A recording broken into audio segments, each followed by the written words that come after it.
Yo guys, how's it going? And welcome back to another video, and today is part number 3 of my team career mode for the Australian Grand Prix. And if you missed the last episode, go check it out because we had an absolute dismal end to what could have been a really good race for us. You know, we were having a good old fight with Latifi, but unfortunately, well, I won't spoil it. I'll let you go check it out. Link to that one will be in the description where you can see all my F1 22 videos. So yep, coming into this one, we kind of just want to make sure we're keeping it clean, grabbing the team acclaim as much as possible. We are now the worst car on the grid. Williams have overtaken us in the R&D, so that's a little bit annoying. We have got 3 upgrades in development, and as you can see there, we have got the weight reduction on this weekend as well. So that's going to help us out a lot, hopefully.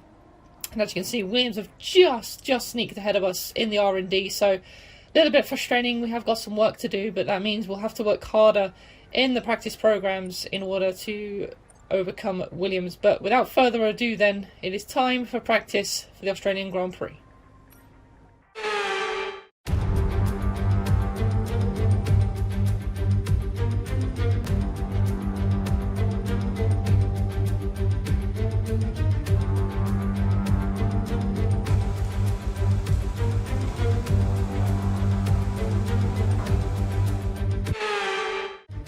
So here we go then, we are in the garage, ready to go for practice, and you should know, well I probably should say that the patch, I think 1.60, whatever it is, the practice programs have now been improved to be less hard basically, so we should be able to match these a lot better. The only thing is I actually recorded these in advance, so the first, I think all the way up to Imola, well, actually no, all the way up to Miami, we had the practice programs before the patch, so again it's still going to be hard for us to hit these, but Spain onwards we should be able to hopefully hit these a little bit better. As you can see, they're losing the back end, so we didn't manage to do the tyre program. And now doing the race strategy. Now we've got a Mercedes down our inside, and decides to hit us out the race there, so thanks for that, whoever that was. But nevertheless, we didn't go back out again because just no point really. I was struggling for the pace, and for the race and qualifying it is going to be wet the whole weekend, so there was no point really doing much running in the dry. So now we move on to practice 3 here, and as you can see, absolutely chucking it down for this session, which is this is the session where I wanted to experiment more and, you know, get used to the conditions and everything, see what the car could do, because this is the first time we've sort of run it in the wet conditions then. And I tell you what, as you'll see throughout this video, it was a nightmare. To keep the car under control in these conditions was horrible. As you can see here, we're doing the qualifying pace program, and we are absolutely miles down on our time at the moment. We've got no confidence in the car whatsoever, and obviously, you know, we've only put like 1 upgrade on it so far, so yeah, not great at the moment. Like I said, we're about 6 seconds off the time that the program wanted us to do. Like, that's just ridiculous. 6 seconds off is ridiculous. So yeah, but as soon as I tried to push the car, like I said, I just had no confidence whatsoever, so it's a bit of a shame. But there we go, that is the end of practice 3, and we are miles behind in last place. So yeah, coming into qualifying, not looking very confident at all, but yeah, it is what it is. Like I said, hopefully when the episodes come after Spain onwards, we'll be able hopefully to hit the programs a little bit better. But now we're jumping straight into qualifying then, because you can probably figure out how this is going to go. That practice session was in the wet, and now these are intermediate conditions, so hopefully we'll be able to do this not too badly at all. So starting our first lap here towards the end of the lap, and we come up to the line, and it's going to be fast place once again. And we do, I think it was a 129.6, and we actually go again. We are we're nearly 6/10 up, as we get a little bit out of shape through the final corner, catching up to a little bit of traffic as well. But I was hoping that would give us a little bit of a slipstream, but we lose a little bit of time going down towards the start-finish straight there. So yeah, a little bit annoying. I also picked up some underbody damage as well. I think I clipped over a curb. Turn 1 I did keep cutting a little bit, but yeah, a little bit naughty from me. And here, just trying to decide if I did want to go on a fresh set of Inters, but you know, these are already rubbered in, so that normally helps a little bit. And obviously, as it's going to be wet the whole weekend. Don't want to use up too many of the wet tyres. But here we are for our next run in this session then. So just trying to build the confidence basically. Like I said, as soon as I started pushing, I just felt like I had no grip whatsoever. I'd lose the back end, or I'd understeer, or something wouldn't go right for me. Completely timed that corner, by the way, but we'll gloss over that. But yeah, no, just really struggling basically, and it's pretty much the scenario for the whole weekend basically. But now coming through the final sector here, we get a nice little exit out of the new designed corner there. It is a lot tighter, I would say, than previous games. Obviously the Australian Grand Prix has had a bunch of corners modified, and I do love this layout, but we are only up by a tenth or two, and up to the line now we are going to improve by about 0.2 of a second, but it's going to be nowhere near still. I think the closest time was Lance Stroll there to get out of the bottom 5, and we were still miles off. So yeah, a whole 4 seconds off, which is not good at all, and it just proves how much we've got to go. Dan Ticktum though up in P18, which is not too bad at all, so that's promising signs. He actually qualified ahead of a Haas, so it's promising signs for Dan Ticktum. And as you can see there, the rain, it's going to be raining the whole Grand Prix, so when it rains the whole Grand Prix as well, it means there's going to be no pit stops either, so that's a little bit frustrating, because sometimes it can help. But you never know, we can get a safety car or something. Hopefully some luck will swing our way, but let's find out. Let's go to the race. Hello and welcome from Melbourne, a track modified since we last raced here in Albert Park. And I think with the changes, it's going to be a classic.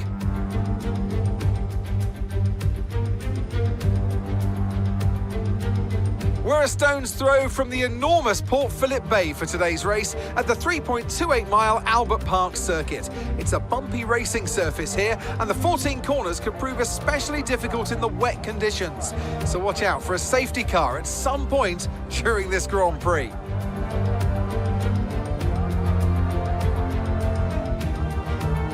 It's time to take a look at our starting grid for today's race. A fantastic effort from Charles Leclerc yesterday, and it's put him on pole. And a very happy Carlos Sainz will start second. Looking at the rest of today's grid, we have Verstappen, Russell, and Sir Lewis Hamilton, and Perez, Fernando Alonso, Bottas, Ocon, and Pierre Gasly, Norris, Mick Schumacher, Daniel Ricciardo, and Vettel, Stroll, Albon, Guan Yu Zhou, and Daniel Ticktum, Magnussen, Latifi, Tsunoda, and James. And with lights out just moments away, it's time to go down to the track. It's not going to be plain sailing for our drivers today, although with the sky falling as it is, perhaps sailing isn't too far from the truth. Natalie Pinkham, good to have you with us here today. Your thoughts? It is a touch damp, isn't it? As a driver, there are 3 big things to worry about when racing in these conditions: standing water, tyre temperature, and visibility. Judging distance to the cars around you is really tricky when you're driving through the vast amounts of spray that these wet weather Pirelli tyres kick up. Okay, so here we go then. Last place for the Australian Grand Prix. I think I also forgot to mention, I think I took new components for this Grand Prix as well. As we're starting at the back, we might as well take all these penalties now, because they aren't going to affect us at all. You know, I mean, we're starting last anyway, and we're just under-fueling the car as much as possible, because obviously, you know, it is wet anyway, so we tend to sort of save fuel when we are during the race anyway, and obviously, especially in the wet conditions, you're going to be short shifting and lifting off a little bit more during the race anyway, so it's not been a problem for me the whole entire time. So yeah, now we're coming up to the formation lap then, and you know, just trying to generate those tyres of the heat, because it's very crucial now in this year's game to make sure you get the tyres up to temperature as much as possible, and so we completely mess up the start there. But nevertheless, we've got 5 red lights now. And it's lights out, and away we go. And it's a fantastic start from us, as we nearly lose the back end and go into the path of Tsunoda there.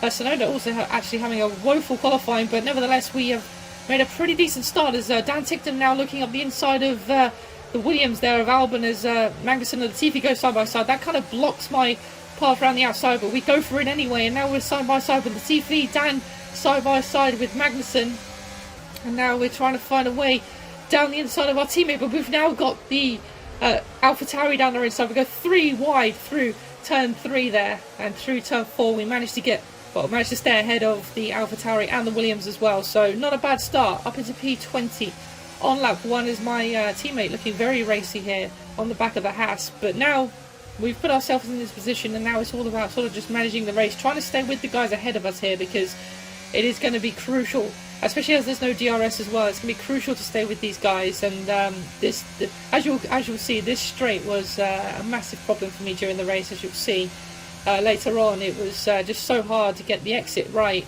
because we were understeering a lot on the exit, so it wasn't great. But for now, at the end of lap 1 here, we're staying with the guys ahead of us, which isn't too bad at all. We've got yeah, like I said, only the overtake to sort of play with here.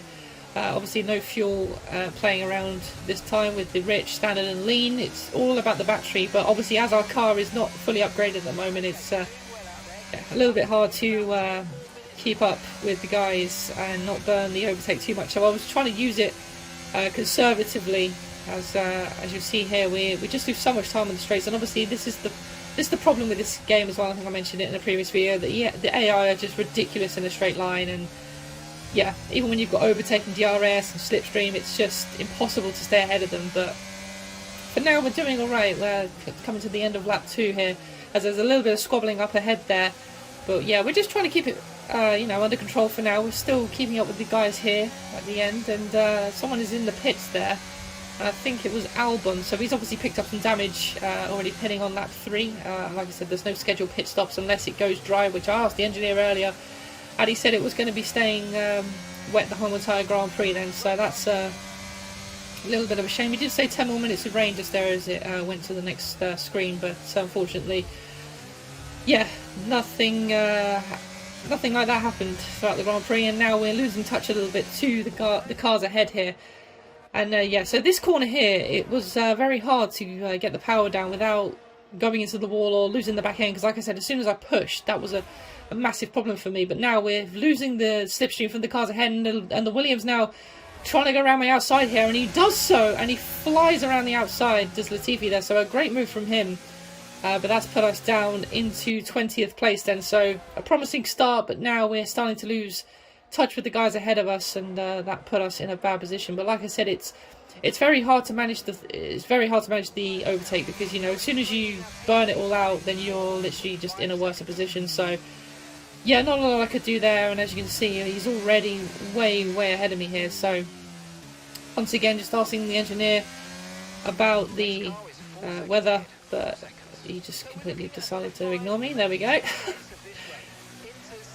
Yeah, so the intermediate's faster tyre still at the moment. There was no sign of anything changing like that, but now we've got a slow car, and it's Nicholas Latifi who has DNF'd, so that is, well, perfect for us, as they're our closest rivals at the moment. So Latifi out of the race, that's promoted us up into P19, and both me and Dan are now ahead of both Williams. So yeah, everything looking good for us at the moment. We're already on lap 9 here, because there's literally just nothing happening. We are too slow for the cars ahead of us, and now we are being caught by Albon and Tsunoda as well. So I don't know how Tsunoda got overtaken by Albon again, considering he pitted, but yeah, not sure what's happened to Tsunoda, unless he picked up damage as well and pitted as well. I'm not too sure. But now we're on lap 12 here. As you can see, the guys are literally right behind me now. We are in no man's land here, and we've got no pace whatsoever. But now Albon trying to find an outside line like his teammate did through the same corner, round the outside,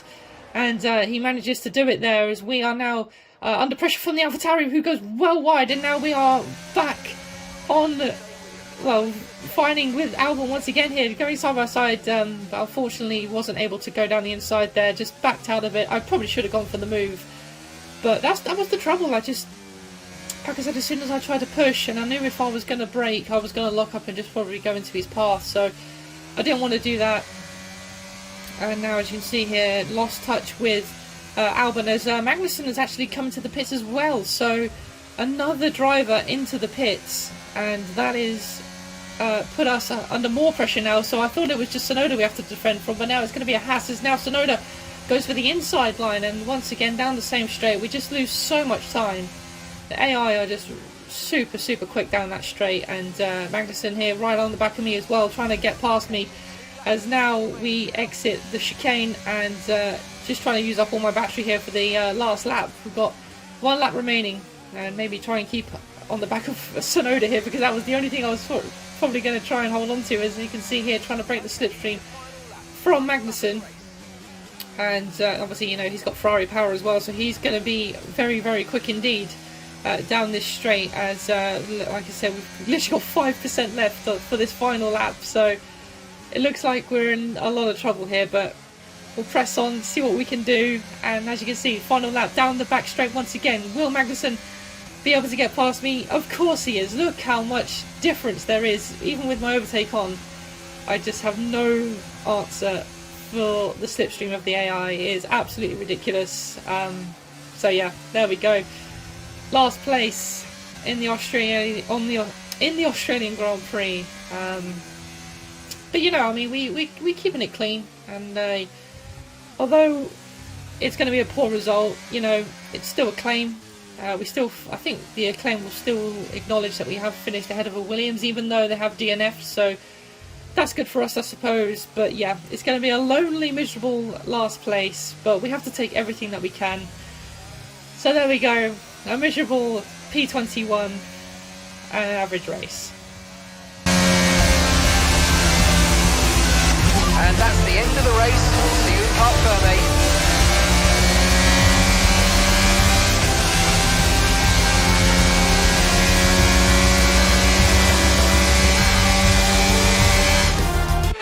Some great battles on the streets of Melbourne today then, and they've taken a fantastic win.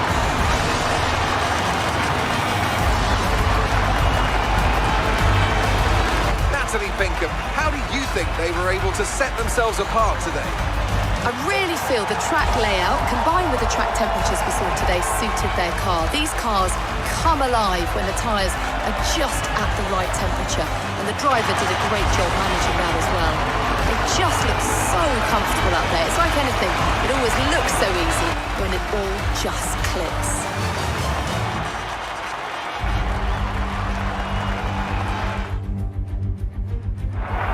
Today's winners, the team at Red Bull, have done a phenomenal job recently, and it's clear to see that they've put in the work, and they should be so proud of the victory they secured here.